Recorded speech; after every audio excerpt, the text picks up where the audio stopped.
Standarisasi ini sebenarnya bukan hanya miliknya kesehatan saja. Sebenarnya sih materi ini berkaitan hanya standar kesehatan saja. Tetapi rasa-rasanya tidak mungkin ya saya menjelaskan hanya kesehatan saja karena permasalahan kesehatan tidak akan pernah bisa diatasi oleh kesehatan saja. Tidak akan pernah bisa. Jadi semuanya pasti bersinergi, ya, saling bawa koordinasi. Ya, dari permasalahan contoh sekarang ini adalah pandemi COVID-19. Seandainya tidak ada bantuan TNI Polri dan pemerintah daerah, tidak akan mungkin rasa-rasanya menyelesaikan vaksinasi sesuai dengan harapan. Makanya saya sampaikan bahwa standarisasi ini miliknya semua, ya, dari ideologi, politik, ekonomi, sosial, budaya, pertahanan, keamanan, dan kesehatan. Memang yang akan jadi permasalahan adalah pemahamannya dulu. Kalau Anda merasa Anda berada nanti di pemilihan peminatan misalnya, ya, saya peminatan ketiga, saya peminatan casting, saya peminatan biostatistik, saya peminatan prokes, saya peminatan gizi masyarakat, saya peminatan epidemiologi, saya peminatan kesehatan reproduksi. Gak akan bisa kalau hanya dari peminatan Anda saja yang menyelesaikan permasalahan kesehatan. Gak akan pernah. Ingat ya, jadi bersinergilah. Ada beberapa ukuran-ukuran standar ya yang ada di Indonesia. Ya, di seluruh dunia juga ada. Beberapa sudah standarkan, ini yang umum-umum ya. Salah satu contohnya adalah standar nasional Indonesia. Ya, ini seperti helm Anda. Semua harus sesuai dengan SNI-nya. Kekuatannya seperti apa? Itu sudah terukur, ya, teruji dan layak untuk digunakan. Tidak bisa menggunakan helm proyek di jalan raya. Nah, kemudian ada juga yang namanya ukuran indeks pembangunan manusia. Nah, ini seluruh dunia menggunakannya. Sekarang ini bahkan sudah ada beberapa survei tentang indeks kebahagiaan. Seandainya miliknya orang kaya, korun akan sangat berbahagia. Kalau miliknya penguasa, Namrud, Firaun akan sangat bahagia dia. Tetapi tidak, kebahagiaan milik siapa saja, ya, milik siapa saja dengan background apapun. Anak kecil yang mandi di sungai, kalian lihat itu bisa berbahagia. Kebahagiaan itu ukurannya berbeda-beda ya, tetapi di sini ada yang namanya indeks kebahagiaan. Ada ukuran yang dianggap standar. Ya, tetapi bukan untuk anak-anak. Ya, indeks kebahagiaan ini untuk orang dewasa. Kemudian ada juga indeks pemberdayaan gender. Ya, indeks pemberdayaan gender ini pemberdayaan pria dan wanita di segala lini ya. Dan sekarang ini kalau dari pemerintahan kementerian sekarang itu dianggap sudah melaksanakan yang namanya pemberdayaan gender ya. Sudah berapa banyak wanita-wanita ya, istri-istri yang sudah membantu Bapak Presiden. Kemudian ada yang namanya indeks kemiskinan ya, di mana indeks kemiskinan ini ada indeks kedalaman kemiskinan, ada indeks keparahan kemiskinan di beberapa wilayah-wilayah yang menjadi target nasional. Kemudian ada indeks daya beli ya, dan banyak indeks-indeks yang lain ya yang tidak bisa saya sebutkan di sini karena masing-masing dari politik saja ada indeksnya, ideologi juga ada indeksnya ya, ekonomi, sosial, politik, semuanya ya. Fokus kita saat ini seperti yang saya sudah sampaikan sebelumnya adalah bahwa ada yang namanya standar sehat. Ya, standar sehat ini ada standar sehatnya individu, keluarga, kelompok, masyarakat, dan dewasa. Nah, ini sudah saya jelaskan sebelumnya tentang yang namanya standar sehat menurut WHO. Itu standar sehat ideal. Ada bukan hanya tidak ada kecacatan, tidak ada permasalahan kesehatan, tapi juga sejahtera.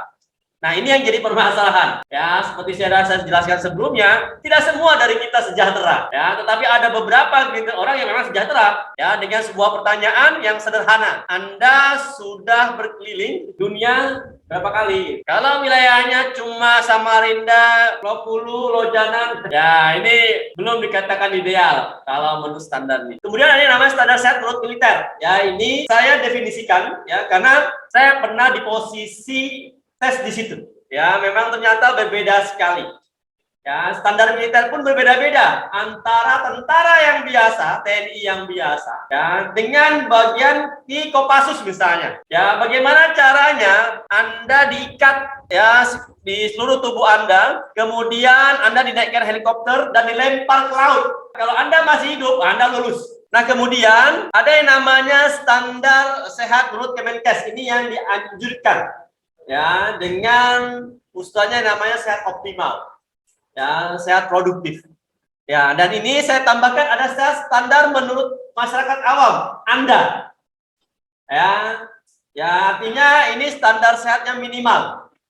Ya, saya katakan minimal, kenapa? Karena merasa sehat, beda. Sehat dengan merasa sehat berbeda. Ya, sudah saya jelaskan sebelumnya. Nah, kemudian, ya, jadi melihat ini, saya mencoba membagi, ya, ada beberapa kondisi standar sehat. Kalau di individu itu ada sehat secara psikologis, mental, sosial, dan spiritual. Ya, yang pasti, yang pertama, yang fisik itu tidak ada permasalahan kesakitan. Baik itu penyakit menular maupun penyakit tidak menular. Tidak ada. Ya, kemudian tidak merasa sakit. Ya, beda antara berpenyakit disease, beda dengan sakit, illness atau sickness. Apakah Anda diputus pacar sakit hati? Sakit. Ya, tetapi apakah dia masuk dalam kategori disease, penyakit? Tidak. Ya, tetapi teman saya waktu kuliah dulu sudah membuat diagnosa sendiri yang namanya fraktur hepatika. Fraktur patah, ya, hepatika hati, patah hati gitu ya. Ya, bukan seperti itu Mas. Kemudian ada gangguan-gangguan. Ya, gangguan-gangguan kesakitan. Ya, artinya ada keluhan-keluhan juga. Kemudian ada resiko. Nah, ini yang nanti ada beberapa hal yang menjadi miliknya Kesmas. Ya, menjadi miliknya Kesmas. Bukan di disease-nya, ya, tapi lebih banyak ke risikonya. Hal yang sama dengan PTM, penyakit tidak menular. Di situ ada tambahan, tidak ada kecacatan, tidak ada kelumpuhan, tidak ada kelemahan, dan tidak produktif. Ya, artinya produktif. Secara psikologis, di sini ada yang namanya tidak ada penyakit jiwa. Tidak ada sakit, tidak ada gangguan, tidak ada keluhan, dan tidak ada risiko. Hal yang sama dengan penyakit mental.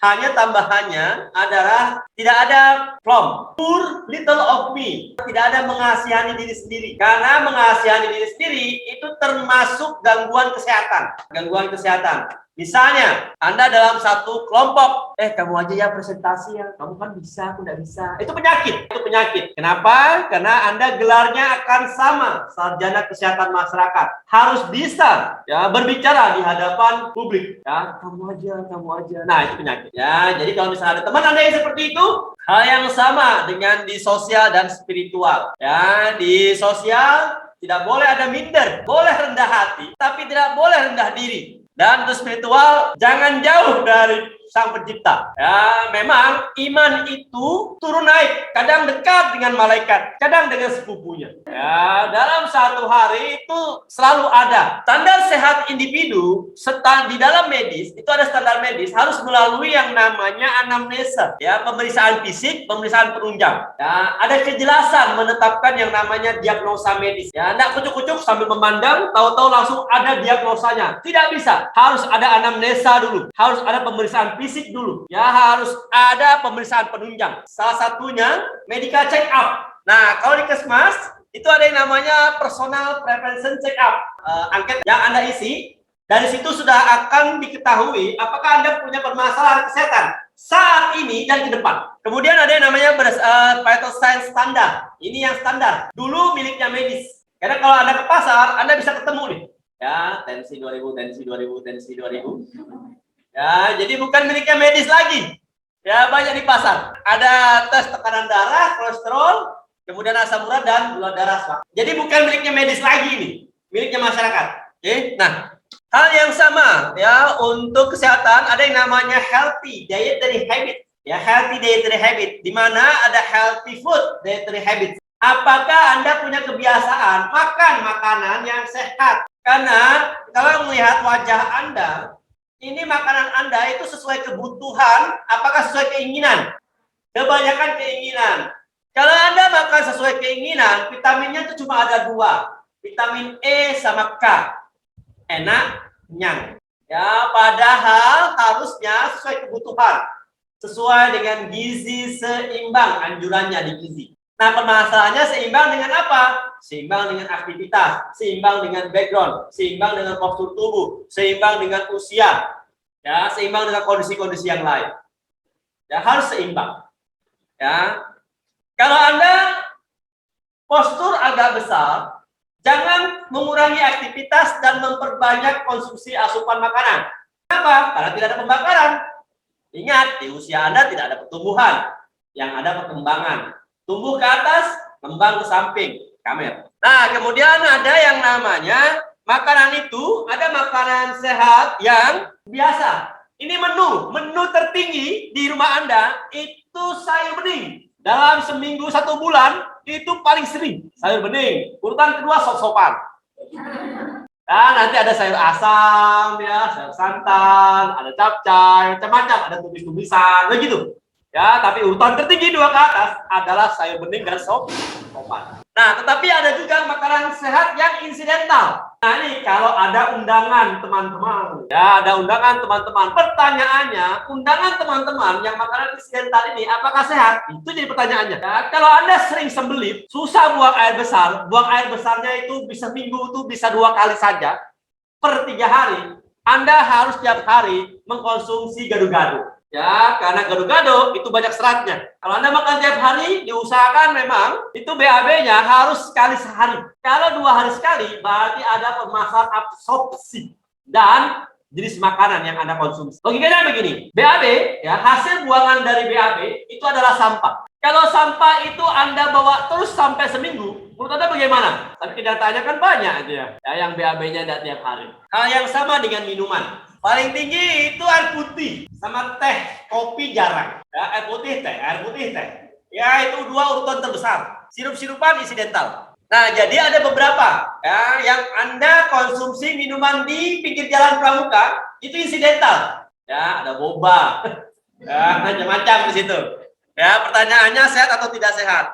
Dan tolong dipahami, makanan dan minuman yang sehat biasanya kurang enak. Makanan dan minuman yang sehat biasanya kurang enak. Tetapi makanan yang enak biasanya kurang sehat. Oke, jadi Anda perlu pahami itu. Bagaimana dengan healthy lifestyle? Ada standarnya tidak? Oh, ada. Ya, ada healthy activity. Ya, ada activity and ergonomy. Ya, contoh saja. Apakah Anda berjalan dan duduk, berbaring, beraktivitas sesuai dengan ergonomi? Apakah jalan Anda itu melengkung, kikos, lordosis atau yang lain? Apakah postur Anda berjalan seperti penderita TBC? Ini kalau sudah membusung, ini sudah gejala-gejala nih, perawakan secara eksternal fisik, ini sudah tanda-tanda TBC. Bagaimana dengan busung mapan? Mau beda lagi, perutnya buncit. Saya pernah ketemu dengan seorang balita yang menderita gizi kurang. Digendong mamanya, tidak kuat angkat kepala. Tetangga saya sendiri masalahnya. Saya mau menyampaikan dia kurang gizi, karena dia tahu saya orang kesehatan. Kenapa tidak kurang gizi? Ya, bapaknya preman, namanya jaga biliar. Anaknya minus. Ya, kayak apa caranya? Ya, mau sehat. Kemudian, healthy rest, ya, ada tidur dan istirahat. Ada tidur yang sehat, ada tidur yang tidak sehat. Apakah Anda tidurnya sehat? Kalau Anda tidurnya sehat, itu bangun itu segar. Ya, tetapi kalau Anda bangunnya itu tidak segar, kayak kelelahan. Ya, aduh, mau mendung. Ya sudah, ini tidur tidak sehat. Ya, tidur sehat itu ditandai dengan NREM, non rapid eye movement. Tidak ada pergerakan kalau di mata Anda. Kalau misalnya Anda tidur nih jam 10 jam tidur, ya, kemudian Anda mencoba untuk berbaring untuk tidur, tetapi mata Anda masih kiri kanan atas bawah, kiri kanan Mekah, ya, Medina, ya, sofa marwah. Nah, itu berarti Anda tidak sehat tidurnya. Ya, kenapa? Kelelahan. Ya, pasti. Tidur yang sehat itu pada saat Anda yang betul-betul kelelahan, kemudian Anda tertidur sebentar di kursi Anda, kemudian 5 menit kemudian terbangun, segar, itu tidur sehat. Hal yang sama dengan istirahat. Pak, saya istirahat, Pak, baring-baring, duduk-duduk, ya. Tapi apakah Anda betul-betul istirahat? Anda mengistirahatkan badan, tapi kalau jempol Anda tidak istirahat, mata Anda tidak istirahat. Apa makna dari jempol Anda tidak istirahat? Ya, kalau Anda mau istirahat, tapi sambil melihat handphone, badan Anda istirahat, tapi mata Anda dan jempol Anda tidak istirahat. Lelah. Ya, jadi sesuaikan. Hal yang sama dengan healthy exercise, ya, di situ ada olahraga yang sehat. Olahraga yang sehat itu sudah standar, ada pemanasan, ada olahraga, ya, ada pendinginan. Ya, jangan sampai ini teman saya nih, nelpon saya, berenang, kram. Kenapa kram? Ya sudah, saya bilang, kamu jangan bercebur langsung, ganti baju langsung cebur. Pemanasan dulu, lari-lari dulu. Ya, seperti itu. Jadi harus pemanasan. Ya, jangan sampai tidak ada pemanasan. Standar tumbuh kembang ini perlu dipahami. Jadi ada standar tumbuh kembang sehatnya janin. Ya, ada bayi, balita, anak-anak, remaja, dewasa, lansia. Ada standar tumbuh kembangnya. Ya, bukan hanya secara anatomis, ya, tapi juga psikomotorik, ya, psikologis dan motoriknya. Jadi ada standarnya. Nah, standar yang biasa Anda sering lihat adalah KMS, kartu menuju sehat. Itu ada KMS itu di posyandu, ada standarnya, ya, ada ukuran untuk berat badan dan tinggi badan. Ya, apakah berat badannya di bawah standar atau ideal atau di atas standar? Ya, itu ada di KMS-nya. Nah, KMS ini ternyata ada KMS-nya balita, kemudian ada KMS-nya anak-anak, dan ada KMS-nya remaja. Tetapi jarang digunakan. Yang familiar itu yang balita. Padahal ada yang untuk anak-anak, ya, dan remaja. Ya, jadi untuk anak SD, SMP, SMA itu ada ternyata KMS. Ya, tetapi tidak difamiliarkan, tidak digunakan. Ya. Sehingga apakah Anda tahu bahwa Anda tumbuh kembang secara standar? Saya merasa waktu saya remaja, anak-anak dan remaja, pertumbuhan saya tidak standar. Ya, cenderung kurang. Ya, karena permasalahan orang tua. Orang tua saya jarang di rumah, usahanya di luar, sebulan itu kadang 2 hari aja ada di rumah, sehingga makanan yang saya makan ya dari kakak saya, ya, yang masak di rumah. Nah, pertanyaannya, ya, kalau ada uang, kalau nggak ada uang, saya pernah makan dengan garam saja, ya, nasi dengan garam, nikmat sekali kalau lapar, ya, tapi kalau tidak lapar, tidak nikmat. Ya, kalau Anda sangat-sangat lapar, tidak ada makanan yang dikonsumsi, ya, yang ada makanan, ada nasi sama garam, itu makanan yang sangat nih. Walaupun itu kurang sehat, ya. Ya, karena di situ hanya ada karbohidrat dan mineral. Ya, semestinya kan ada karbohidrat, protein, lemak, ya, vitamin. Kalau nasi sama garam, ya karbohidrat plus mineral, ya, NaCl. Kemudian ada standar tumbuh kembang berdasarkan kondisi kehamilan. Ya, ada hamil sebulan, 2 bulan, 3 bulan, tuh ada standarnya. Sampai hamil 9 bulan pun ada standarnya. Ya, ada standar ibu menyusui juga. Berapa sih asupan makanan ibu menyusui dan ibu hamil? Di sini yang tidak pernah diperhitungkan, tidak pernah dihitung. Makanya kalau saya rasa kita perlu mengikuti standarnya Yahudi. Ya, kenapa orang Yahudi itu ditetapkan sebagai orang-orang jenius? Ya wajar, karena sudah dipersiapkan. Mau hamil aja tuh 6 bulan, mau mempersiapkan kehamilan. Ya, di Indonesia apakah ada pemeriksaan kehamilan? Nggak ada. Ya, tahu-tahu hamil aja. Nah, kemudian pada saat kehamilan itu ada treatmentnya. Di sini tidak. Pada saat menyusui pun sama. Ya, asupan apa saja yang perlu dikonsumsi pada saat menyusui. Ya, salah juga ternyata. Ya, contoh bakso, rawon, ya kan, ya, macam-macam sesuai keinginan. Ya. Ya, jadi permasalahan adalah apakah makanan yang kita konsumsi itu berdasarkan demand, ya, tapi kalau keinginan itu biasanya tergantung mood. Makan makanan itu yang biasa Anda konsumsi setiap harinya tergantung mood. Mood. Oke, sekarang bagaimana dengan standar sehat keluarga? Ya, di tugas Anda, ya, ini sebenarnya kita mencoba mencermati, menganalisis situasi, mengidentifikasi masalah di keluarga Anda. Apakah keluarga Anda itu sudah masuk dalam kategori standar sehat? Ya, kategori standar sehat. Ya, sehat semuanya. Ya, bukan hanya Anda, tetapi Bapak Ibu Anda, kakak dan adik Anda. Kalau Anda masuk dalam kategori keluarga inti di rumah Anda. Tetapi kalau ada tambahan, ada kakek nenek, ada paman tante, itu masuk keluarga besar. Ya, nah, yang jadi satu permasalahan adalah apakah standar rumahnya masuk dalam kategori standar rumah sehat? Ya, karena di dasar Kesdik itu ada standar rumah sehat.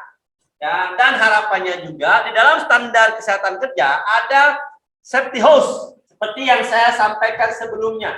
Apakah stop kontak di rumah Anda itu standar? Ya, kenapa? Karena rumah yang tidak aman itu beresiko. Ya, bukan hanya rumah sehat, tapi juga rumah yang aman dan nyaman. Ya, rumahnya aman, tapi nggak nyaman. Ada. Ya, saking amannya semua berjeruji, ya, tapi tidak nyaman. Kenapa? Tidak ada sofanya. Ya, semuanya besi. Ya, seperti itu. Ya, dan saya ingat sekali ada salah satu dosen kesmas yang rumahnya itu kolam renangnya itu besar sekali. Besar sekali kolam renangnya. Ya, karena laut. Ya, karena dia tinggal di pinggir pantai, jadi itu kolam renangnya luas kan? Itu. Pertanyaannya, apakah nyaman? Nyaman ya, view-nya nyaman. Apakah aman? Oh, belum tentu. Ya, namanya laut, ya kan? Ada bulu babi di situ, ya. Ada ubur-ubur, ya. Ya, kalau hitung aja Anda kelihatan view-nya. Ya, yang saya sering lihat di pasar itu view yang kecil anak-anak. Ya, bilang mau balas dendam ya. Ya, Anda bisa makan view yang besar anaknya. Oke, jadi hal yang sama. Bagaimana dengan standar lingkungan yang sehat? Ya, apakah lingkungan yang sehat itu perlu? Perlu sekali. Ya, nanti di jalannya sudah jalanan turunan, lampu jalan tidak ada, jalannya licin. Nah, ini sudah tidak sehat, ya, tidak sehat, tidak aman juga, ya, karena bisa beresiko tumbuhnya permasalahan kesehatan. Nah, sekarang bagaimana dengan standar sehatnya kelompok? Ya, standar sehat kelompok ini macam-macam. Standar sehatnya kelompok pelajar itu semestinya ada. Nah, yang jadi satu permasalahan adalah waktu itu saya pernah tugaskan beberapa mahasiswa kakak tingkat Anda yang mencermati apakah pelayanan publik, ya layanan tempat layanan publik itu masuk dalam kategori standar sehat dan aman. Ya, karena beberapa itu yang tidak aman. Ya, contoh saja penyeberangan di Lui Rahayu. Ya, awal-awalnya itu besinya banyak yang berkarat dan berlubang. Resiko kena karatnya itu luka bisa beresiko, ya, tetanus. Nah, ternyata beberapa taman-taman yang ada di Samarinda itu tidak aman. Ya, jadi artinya di situ saja sudah tampak, ya, tidak amannya. Kemudian di tempat sekolah gitu juga. Apakah di sekolah-sekolah TK itu ayunannya aman? Belum tentu. Lihat dulu. Ya, apakah undak-undakannya aman? Ada yang besi bulat itu? Ya, itu perlu dicermati. Hal yang sama dengan TK, SD, SMP, SMA, dan kampus. Apakah kampus Kesmas aman? Saya berharap kampus Kesmas ini betul-betul kampus Kesmas, bukan kampus. Harus Kesmas. Harusnya itu sesuai dengan standar Kesmas. Contoh, ruangan ini saja. Yang saya terima adalah angin putar. AC itu bukan pengatur sirkulasi udara. Dia adalah pengatur suhu udara. Dia mengatur dinginnya ruangan, ya, keringnya ruangan. Tetapi apakah ruangan ini sirkulasinya bagus? Tidak. Kenapa? Di atas sudah terbuka. Seandainya ada alat ukur untuk sirkulasi udara yang baik, kita tahu bahwa di sini yang mengkonsumsi oksigen lebih banyak adalah saya. Kenapa? Saya beraktivitas, berbicara. Anda kan santai saja dengar-dengar. Ya. Secara biologis, fisiologis saya, detak jantung saya agak lebih meningkat, ya, paru-paru saya lebih mengembang, ya, metabolisme saya lebih beraktivitas lebih dibanding Anda yang hanya santai. Apakah sama aktivitas santai duduk-duduk dengan jalan, dengan berlari? Beda, itu yang saya maksudkan. Oke. Seandainya oksigen itu tampak dilihat oleh mata, berebutan kita. Ya, berebutan. Ya, di situ yang Anda perlu pahami. Ya, di dalam permasalahan kelompok itu sudah ada bangunan dan fasilitas. Rumah ada bangunan, rumah Anda, ya, dan fasilitasnya. Kalau kelompok makin besar, ya, makin besar. Hal yang sama nih dengan kelompok yang lain, ya. Ada kelompok pekerja, ya, ada kelompok pekerja formal, Indoor atau outdoor? Apakah dia itu administratif atau lapangan? Beda. Resikonya juga beda. Jangan dipukul rata. Ya, nggak bisa disamakan. Ya. Kalau di lapangan misalnya kerja bengkel, apakah sama dengan kerja kasir? Beda. Beda sangat. Hal yang sama dengan pekerja informal dan non formal. Ya, itu ada di dasar K3. Ya, saya tidak perlu menjelaskan lebih lanjut. Ya, yang perlu dipahami bahwa kita membaginya seperti ini ya, ya, supaya tahu ada standarnya. Contoh, waktu itu saya sempat mengajar bubuannya sekretaris ya di Ganesha. Dan saya ajari bagaimana cara tempat duduknya, ya, pengaturan meja dan tempat duduk para sekretaris. Oh, ada. Ya, telepon letaknya di mana itu ada standarnya. Kalau telepon satu di mana, telepon dua di mana. Ya, seperti itu. Ya, jadi untuk letak ATK-nya bagaimana, posturnya itu pun bagaimana. Ya, ada. Ya, jadi nggak asal. Ya, jalan pun ada caranya. Ya, saya juga ditunjukkan. Duduk pun ada caranya ternyata. Ya, bukan asal duduk. Ya, coba pertanyaannya, ya, apakah kita sudah tahu ilmu standar itu? Bagaimana dengan standar sehat kelompok pedagang? Ya, yang beban pasar. Beda lagi antara pasar malam dengan pasar tradisional, ya, dengan pasar modern. Ya, pasar modern itu salah satunya adalah mall. Apapun itu mallnya, ya, itu pasar modern. Pasar tradisional itu sudah banyak nih, pasar tradisional sudah sering Anda. Pasar pagi misalnya, apakah pasar pagi standar sehat? Tidak. Pasar segini standar sehat? Tidak. Nah, pertanyaannya, dulu sampai sekarang sudah berapa lama saya sudah menyampaikan ini, apakah ada upaya untuk menstandarkan sehat? Kalau EPIT yang mau ambil alih, kan jatahnya Kesli. Nah, jadi ada standar sehat kelompok pengusaha. Ini juga berbeda sekali levelnya. Ya, apakah disamakan dengan pedagang? Oh, beda. Ya, usaha-usaha mandiri buat pengusaha ini berbeda. Ya, kenapa?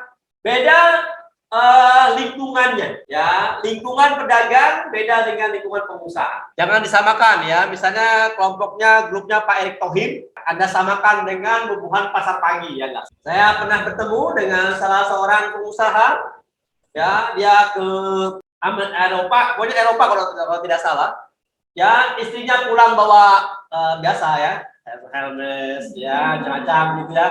Nah, suaminya pulang bawa helikopter, ya, dia belanja helikopter, ya, dan saya tahu dia punya pesawat jet pribadi. Ya, waktu itu saya tahu dia pernah cerita, dia presentasi ke Manado, ya, karena ketinggalan alatnya, pilotnya, ya, disuruh pulang ke rumah ngambil barang yang tertinggalan. Ya, kemudian ada standar sehat kelompok-kelompok religi. Nah, ini juga yang jadi satu permasalahan, ya, bubuhan yasinan. Ya, banyak ada sehatnya juga gitu. Ya. Kenapa? Bukan cuma masalah makanan, tapi juga masalah pikiran, mental, sosial, dan spiritual. Ya, kenapa? Rasa-rasanya agak sulit menghilangkan gibah di dalam acara yasinan. Sulit sekali rasa-rasanya. Karena memang wanita itu sudah terkondisi dalam satu hari satu malam harus menghabiskan 15.000 kata. Ya, hai para wanita pria, pahamilah bahwa wanita itu harus mengeluarkan 15.000 kata sehari semalam. Kalau tidak pas jumlahnya, Pak uri-urinya. Ya, bertua 25.000. Ya, ini berdasarkan dari psikolog ya, karena saya pernah ketemu dengan beliau. Ya, pokoknya para wanita harus 15.000 kata. Harus banyak didengarkan, apapun itu kisahnya. Ya, jadi Anda para pria, wah, pahamilah, ya, gunakanlah kedua telinga Anda dengan baik dan benar. Ya, banyak-banyaklah mendengar. Ya, karena mendengar bagi wanita itu adalah perhatian. Jadi, mendengarkan itu ada dua sisi. Mendengarkan dengan telinga beda dengan mendengarkan dengan mata. Ya, mendengarkan dengan telinga itu mendengarkan cerita-cerita. Ya, kalau mendengarkan dengan mata itu perhatian, memperhatikan apa yang disampaikan. Jadi banyak sekali, ada lagi kelompok hobi-hobi. Nah, ini yang jadi satu permasalahan. Saya sudah ketemu nih beberapa yang meninggal gara-gara hobi-hobi seperti ini. Ya, salah satunya ada alumni di sini. Ya, meninggal pada saat mancing. Ya, mancing meninggal. Ya, ternyata tadi karena serangan jantung. Tapi ada juga yang mancing meninggal sergap buaya. Jadi bukan hanya itulah permasalahannya, apalagi yang lebih parah lagi nih, hobi-hobi ekstrim. Ya, seperti saya dulu, panjat tebing. Ya, ada salah satu dulu di sini mahasiswa IMAPA ya, di Kutanan yang meninggal hanya gara-gara jatuh dari papan panjat yang tingginya 10 meter. Ya, free. Ya, no safety. Ya, artinya free climb. Nah, saya sudah sering ketemu dengan teman-teman yang dulu free climb. Ya, panjat tebing yang free, tanpa alat. Ya, kalau Anda nonton Mission Impossible yang ketiga, ya, sudah pernah nonton belum? Nah, itu pemeran utamanya itu free climb. Ya, panjat tebing tanpa alat. Bagaimana dengan standar sehatnya masyarakat? Di dalamnya ada standar sehat individu, keluarga, dan kelompok. Sedangkan di standar sehat wilayah ada semuanya. Ya, ada semuanya. Nah, ini yang jadi perhatian sekarang. Indonesia sehat, negara sehat. Ya, salah satu Indonesia sehat. Kaltim sehat, Samarinda sehat, kecamatan sehat, kelurahan sehat, RT yang sehat, ya, rumah yang sehat. Ini jadi satu masalah. Tetapkan tanpa selesai. Ya, ada penugasan Anda untuk belajar mengidentifikasi permasalahan kesehatan. Walaupun yang Anda lihat hanya fisik aja. Karena saya belum mengajarkan Anda bagaimana mencermati standar sehat secara psikologis di rumah Anda. Ya, secara mental, secara sosial, dan secara spiritual. Fisik aja, PM, PTM. Itu standar Anda. Pahamilah bahwa keseharian Anda itu ada standar stamina sama daya tahan tubuh. Stamina Anda dan daya tahan tubuh itu berdasarkan dari healthy dietary habit sama healthy lifestyle. Apakah stamina Anda hari ini sehat? Apakah daya tahan tubuh Anda hari ini kuat? Kalau daya tahan tubuhnya tinggi, ya tadi itu hitungannya yang saya sampaikan adalah ya, hitungan jam sembuh. Yang standarnya tinggi, yang daya tahan tubuhnya tinggi. Hitungan hari, hitungan minggu, ini standar saya tentang daya tahan tubuh. Kalau stamina, aktivitas itu ada yang pagi sampai malam, ya itu sampai beberapa hari. Ada yang pagi sampai sore, ada yang pagi sampai siang, ada yang pagi saja. Artinya staminanya ya tahan kerja mulai pagi sampai malam, dan itu bisa beberapa hari. Wah, ini luar biasa. Ya, saya sudah pernah ketemu ya, tetangga saya. Itu nggak ada capeknya. Ya, yang bantu capek. Ya, beliau salah seorang atlet judo dulu. Ya, dan kalau sudah tengah malam itu bisa nyemen lapangan nih, bisa sendirian dia. Ya, dia hobi, jadi gitu-gitu hobi dia. Ya, pokoknya senang aja. Jadi di tempat tinggal tempat saya itu, kalau lapangan tempat yang itu hampir rata-rata sudah bersama. Kerjanya dia.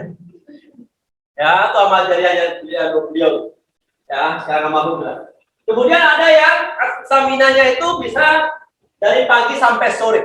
Kalau sudah malam dari stamina tinggi itu pagi sampai sore. Ya, jadi diusahakan semua pekerjaan itu pagi sampai sore itu selesai. Kalau sudah menjelang malam itu ya sudah, nanti besok paginya migrainnya kumat. Ya, kemudian ada yang pagi siang, ada yang pagi aja. Kalau saya sih mencermatinya dari stamina sama daya tahan tubuh ini kelihatan aja. Kelihatan aja. Ya, kalau bubuhannya tentara itu nggak ada capeknya. Bisa nggak Anda kalau flu hitungan jam sembuh? Ya, ini satu kejadian ya, tapi bukan berkaitan dengan masalah kesehatan. Saya diminta sama Pak Kaprodi untuk seminar hasil tanggal 28, Pak. Itu waktu itu seminggu sebelumnya. Saya belum turun ke lapangan, Pak. Belum turun ke lapangan. Mau seminar hasil. Apa yang mau diseminarkan?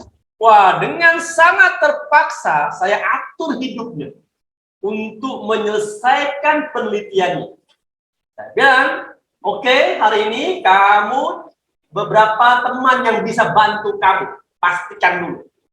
Besok dari pagi sampai sore saya harus sudah dapat informasi berapa responden yang sudah kamu dapat dari beberapa teman-teman kamu. Nanti malam saya akan telepon, sudah berapa responden yang di-input. Besoknya, paginya saya telepon lagi, sudah sampai di mana, sudah siap belum, berapa orang yang bantu. Siang saya telepon lagi, ya sudah berapa data responden. Hujan Pak, semua dapat data. Ya Pak, nanti setelah hujan selesai loh. Sore saya telepon lagi, mereka bergerilya. Ya, saya dapat data Pak, oke, sampai selesai. Oke, selesai. Malam input, saya telepon, Pak susah tidur. Nggak ada urusan. Ya, besoknya lagi, ya sudah dapat data, analisis. Saya bisa bantu analisis. Bikin pembahasan. Buat hasilnya. Hari ketiga. Hari keempat sudah fiksasi. Ini sudah sampai kamu hubungi dosen penguji. Siap nggak tanggal 28? H-2. Ya sudah siap Pak. Ini nih. Oke. Hasil seperti apa? Ya akhirnya dia bisa maju dan selesai lulus. Ya, terpaksa saya atur hidupnya. Ya. Nah, saya punya pengalaman dengan hal ini. Ya, bukan cuma mengatur masalah kesehatannya seseorang. Saya juga sudah pernah atur. Sudah berapa keluarga yang saya atur. Bagaimana caranya supaya mereka sehat. Ya, alhamdulillah. Ya, salah satunya beberapa pasien COVID-19 ya yang saya dampingi di rumah, ya semuanya sehat, tanpa ada yang meninggal dan semuanya produktif. Dan sampai detik ini saya tidak pernah hilang penciuman. Ya, saya mau tunjukkan bahwa Kesmas tidak bisa melakukan yang namanya pengobatan. Kesmas tidak bisa melakukan yang namanya perawatan. Tapi Kesmas bisa melakukan yang namanya pendampingan. Pendampingan hidup sehat. Bagaimana caranya menerapkan PHBS itu pada individu dan pada keluarga. Sulit, tapi bisa. Dan saya sudah punya contoh-contohnya orang-orang. Dan saya sudah punya contohnya teman-teman. Artinya, kenapa tugas ini ada buat Anda? Ya karena saya sudah punya experience, punya pengalaman untuk mendampingi. Saya ingin keluarga Anda itu sehat. Dengan goals-nya adalah goals waktu 4 tahun ke depan. Ya, lama nih. Ya, pokoknya wisuda dihadiri oleh kedua orang tua dalam kondisi sehat. Ya, tapi pertanyaannya, Anda jaga nggak? Kayak enggak. Ya, harus butuh effort. 2004, ibu saya stroke, kena serangan stroke, pas pada saat saya lagi presentasi di Bali. Ada pertemuan internasional. 2007 baru mau mengikuti program sehat yang saya anjurkan. Ya, program sehat 90 hari ya. Dari 2004 ke 2007 saya tidak tahu lagi berapa banyak obat ramuan macam-macam yang dikonsumsinya. Jadi, 2009 setelah periksa USG, ibu saya didiagnosa Pro HD. Tahu Pro HD? Ya, Pro hemodialisa.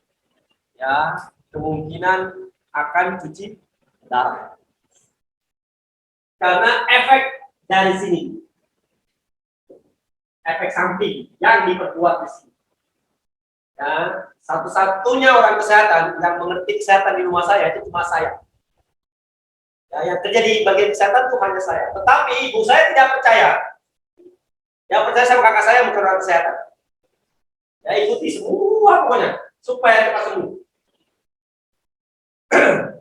Sehingga sudah pernah saya katakan sebelumnya, orang tua ngasih tahu anak itu wajar. Ya. Tapi anak ngasih tahu orang tua itu kurang ajar. Ya. Jadi, dari situlah saya putuskan, saya beruntung sekali, sebelumnya di sini saya bertemu dengan teman saya yang mengajak saya ke kampungnya. Waktu itu di Bangkalan, Madura sana, daerah Kamal. Ya, saya nginap beberapa hari di sana. Saya diminta sama teman saya untuk memeriksa pamannya yang sedang sakit. Pamannya yang sedang sakit. Ya udah, paman, Saya bawa sekalian, saya panggilkan ahlinya dari Samarinda. Oh, senang pamannya, jauh-jauh, ya kan? Hanya untuk memeriksa dia.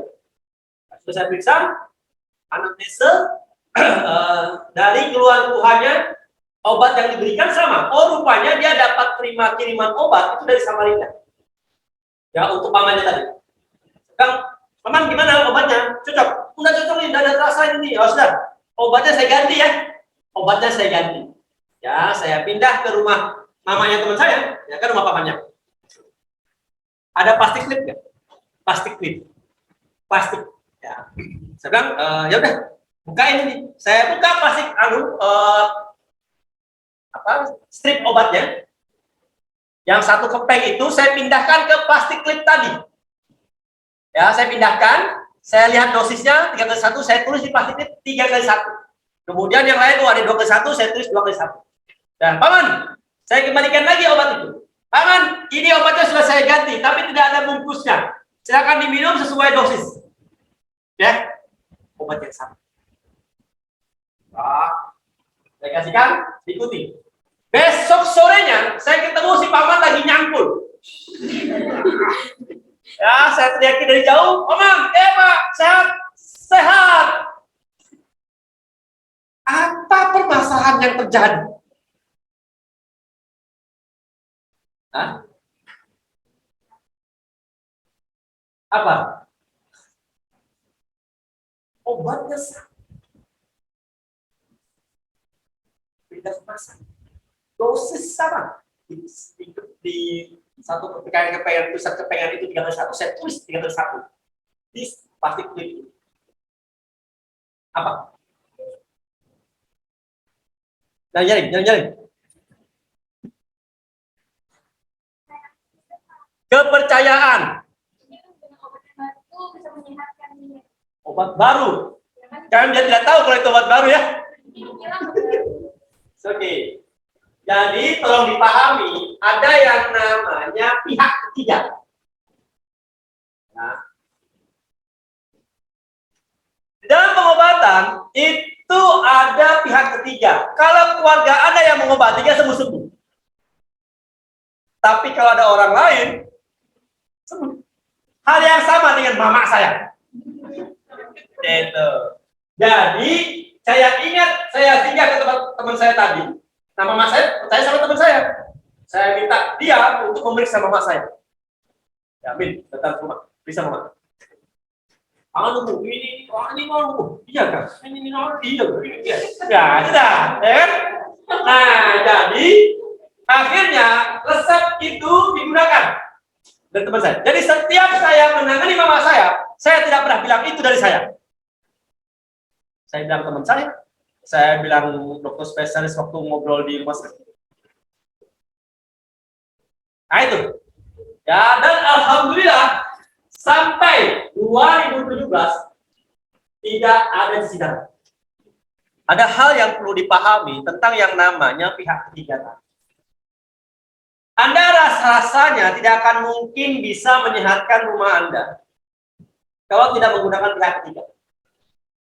Bilang aja, kata dosen saya, Mak, itu lebih tepat. Kenapa? Karena sanadnya jelas. Ya, dari dosen saya di gizi, harusnya kayak gini makanannya. Dari dosen saya di KSD, rumah tuh harus kayak gini. Kalau dari K3 tuh harusnya kayak gini. Ya, dari EPIT bilang kayak gini, Mak. Nggak apa-apa. Nama kami dijual, nggak apa-apa di rumah Anda. Ya, karena laku. Kalau Anda nggak laku, harus kayak gini-gini. Udah di mana? Itu tidak bisa. Ya, jadi sesuaikan gunakan pihak ketiga. Ya, jadi akan jauh lebih efektif begitu. Ya, dibanding Anda yang langsung memberitahu. Waktu saya masih kuliah di D3 keperawatan, itu ada buku persyaratan, ada materi tentang syarat. Persyaratan dari kepala sampai kaki. Ya, itu ada 2 buku, tebalnya segini, 2. Nah, tebalnya segini, 2. Ya, jadi Pak beliau itu menyadur dan membuat buku itu. Nah, ada satu bab yang sangat menarik sekali. Ya, satu bab yang wah luar biasa. Ya, bagi Anda yang di masa puber itu pasti langsung tensinya tinggi. Karena di situ menjelaskan hubungan perserapan pada saat berhubungan intim. Wah, itu kan topik yang sangat menarik sekali ya. Nah, jadi pada saat topik itu akan diajarkan, wah, dengan serta-merta dan antusias yang tinggi, saya duduk paling depan. Saya duduk paling depan. Ya, untuk mendapatkan penjelasan, kan saya biasa duduk belakang. Saya duduk paling belakang biasanya. Ya, takut tidak kedengaran ya. Tapi kalau topiknya menarik, ya saya duduk paling depan. Ya. Dan ternyata setelah dosennya masuk yang menyampaikan, silakan buka bukunya halaman sekian. Wah, itu kan halaman itu gitu. Nah, gitu. Ya, silakan dibaca karena Bapak ada tugas. Ya, silakan dibaca karena Bapak ada tugas keluar. Sudah keluar nih. Ya, dan saya pastikan kayak apa, dan akhirnya saya tahu mengapa beliau menyampaikan materinya hanya seperti itu. Ya, karena beliau belum bicara. Ya, beliau masih bujangan pada saat itu mengajarkan hal itu. Ya, tidak mungkin. Ya, kali itu kan tidak mungkin. Ya, karena belum pernah. Ya kan, kalau sudah pernah ya enak ajarnya. Ya seperti itu. Ya, jadi itu juga ya yang kenapa? Ini wajar. Ya, jadi ada beberapa materi-materi yang terkadang memang tidak disampaikan secara eksplisit karena memang tidak pernah dialami. Hal yang sama. Ya, Anda mau belajar cara membuat kapal dengan dosen yang mengajarkan cara membuat kapal dengan pembuat kapal. Apakah sama? Oh, beda.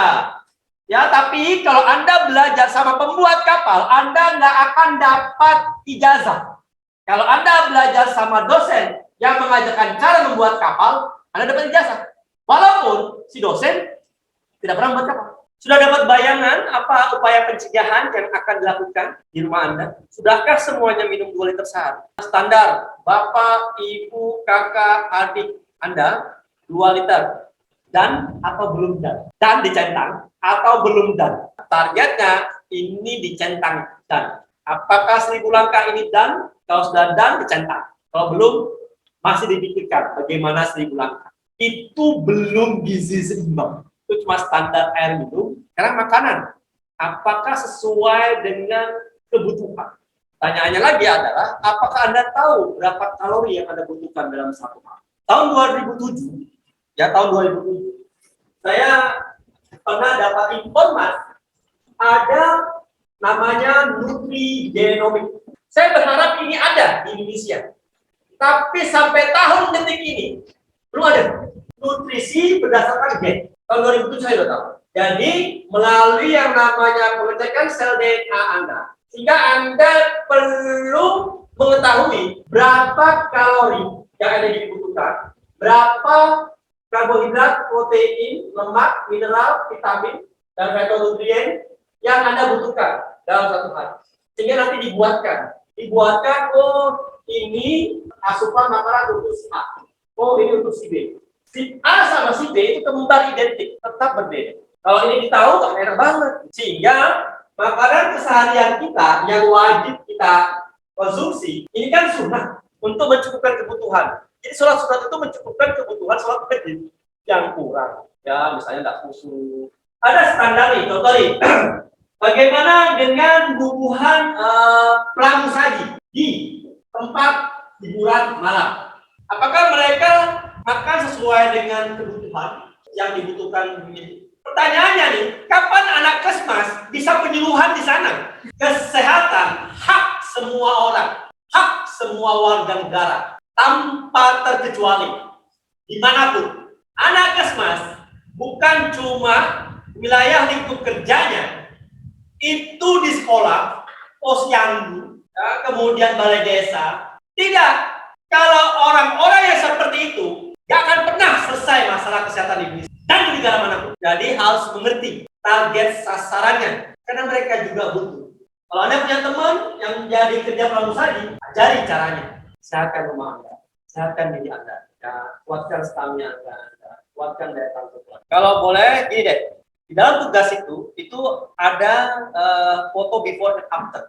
Kalau foto wajah ini kan sebenarnya gini, kalau Anda menggunakan aplikasi itu hilang, tidak bisa dicermati secara kesehatan. Ya, atau ada yang kita mau joinan supaya kita bisa buat aplikasi supaya bisa mengetahui wajah sehat sama wajah tidak sehat. Secara kasat mata saya tahu sih. Coba lihat gini, kalau misalnya wajahnya itu terlalu banyak kerutan, terlalu pusam, ya itu kurang sehat, itu kurang sehat. Ya, tapi kalau misalnya segar, kemudian dilihat tuh nyaman, itu cukup cairan. Ya, artinya apakah dia bentuknya air putih atau teh, yang penting 2 liter.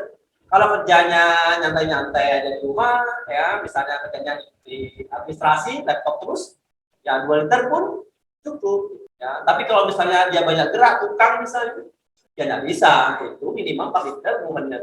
Nah, bagaimana dengan merokok? Nah, ini jadi satu permasalahan. Ya, apakah Anda sudah menulis di bagian-bagian rumah Anda zona bebas rokok? Karena itu yang pernah dilakukan sama mahasiswa waktu itu, melakukan pendampingan pada keluarga, ketemu dengan permasalahan yang merokok tadi. Jadi dia menyampaikan ke istrinya, wah ribut, ya antara suami istri ribut. Ya, jadi akhirnya dia mendekati ke anaknya yang masih ya belajar tulis, ya yang TK ke SD. Ya udah, terus akhirnya terus digambar, gambar nih, baru ada tulisan zona bebas rokok. Tempel nih dia tunjukin, ya bikin gitu, terus gambar gitu tulisannya. Nah mungkin kan kalau lihat gambar pasti ada tulisannya. Kan paling ditempel di mana? Ya oh ternyata ditempelnya di ruang keluarga kan sudah di ruang keluarga tidak boleh merokok. Wah sekali gambar-gambar lagi, tempelnya lagi. Ah di mana? Di ruang tamu. Iya sudah teras akhirnya kan. Ya udah akhirnya ditempel-tempel lagi. Akhirnya bapaknya merokok di bawah pohon. Ya tapi kan dari rumah, ya kan dari rumah kan bersih ya jadinya. Nah itu kan hal baik, betul nggak? Ya jadi berbagai macam cara pendekatan itu sudah pernah kita kan. Ya jadi itu bisa jadi buat contoh. Nah kalau teman satu lagi beda lagi, ya sama-sama seumuran, ya bagaimana merokok. Orang tuanya tidak merokok, menyampaikan karena supaya tidak merokok, akhirnya anaknya kos. Ya pindah kos ke tempat temannya. Ya tidak lagi dikejar situ. Ada 6 orang satu kamar itu, semua merokok. Ya akhirnya cuma dibilangi kalau bisa ada tanaman nanti polusi udara. Ya untuk membantu mengurangi sambil jendelanya dibuka. Jadi artinya beberapa pendekatan ya, di dalam keluarga untuk menuju keluarga yang sehat.